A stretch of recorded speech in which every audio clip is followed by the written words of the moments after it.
Program Rehab Sekolah SD Negeri Ngerancang 4 TMMD ke-110 Kodim 0813 Bojonegoro sudah mencapai 100%.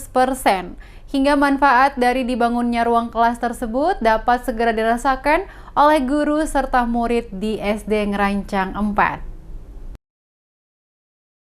Pembangunan rehab ruang kelas SD Negeri Ngerancang 4 sudah mencapai 100%.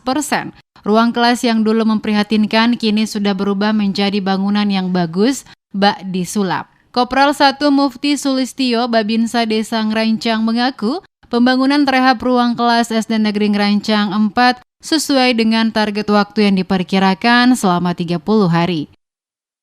Pembangunan SD ini sudah mencapai 100%, sudah finishing. Ini sesuai dengan target yang kita tentukan, 30 hari sudah selesai. Harapan ke depan, kelas ini bisa digunakan untuk siswa-siswa kami yang selama ini gabung dengan kelas lain karena tidak bisa digunakan.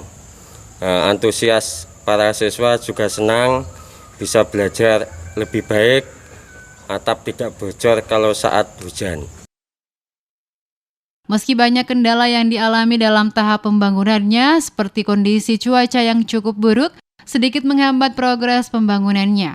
Kopral 1 Mufti berharap dengan adanya rehab ruang kelas tersebut dapat digunakan dengan sebaik mungkin untuk kegiatan belajar mengajar.